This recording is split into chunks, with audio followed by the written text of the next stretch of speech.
Football is an American passion, a game loved by all ages. Jake Porter is no exception.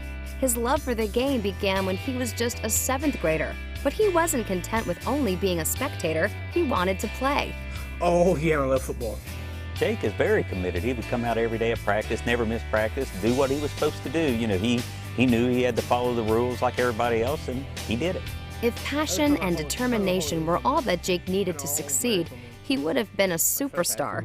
However, Jake was born with a fragile X syndrome, a condition that's been linked to mental retardation and makes even simple tasks like writing his name or tying his shoes extremely difficult. With this particular disability, a lot of times it doesn't show up until just about school age. So you're sailing along and then you hit school age, and for the first time somebody says to you, like, mentally retarded, and you're like, what? You know, my kid? And then your whole world changes. Jake's disability prevented him from playing in a real game or competing in his team's daily practice drills. Yet his passion, his encouragement of others, and his determination continually inspired his coach and his teammates. He's done more for everybody else than anybody has done for him.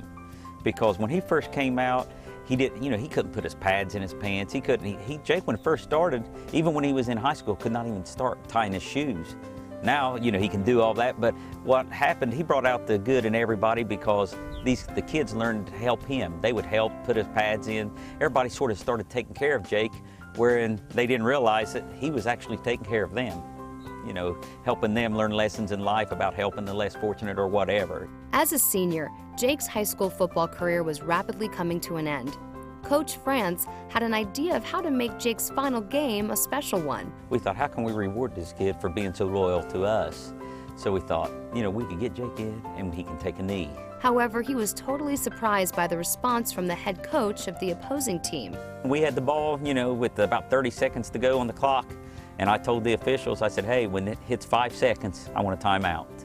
So, they stopped it, and I walked out and I explained it to the officials, and that's when I went out and Derek hollered at me. He said, hey, coach, he said, won't you let him score? And I just said, no, he can just take a knee. That's all we want. We want to give him a play, give him his play, and we're happy with that. He says, let him score. We want to let him score. So the quarterback hands the ball to Jake, and the first thing he wants to do is take a knee. And he about goes down because, we practiced it all week, and the whole team screams, don't. He put me on the field and got the kid to run and play one more play. The ball hit the ball to me. I had the ball this right arm. I ran hard.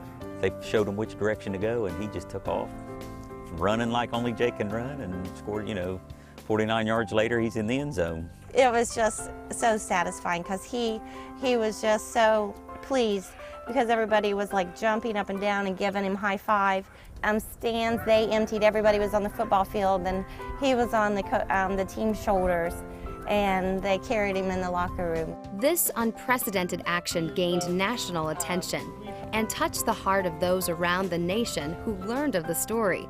It was a unique demonstration of respect for a very special competitor, and an honor not earned through statistical achievement or great athleticism. Rather, it was inspired by a young man with a heart bigger than his limitations and 2 unselfish coaches who recognized the value of the human spirit.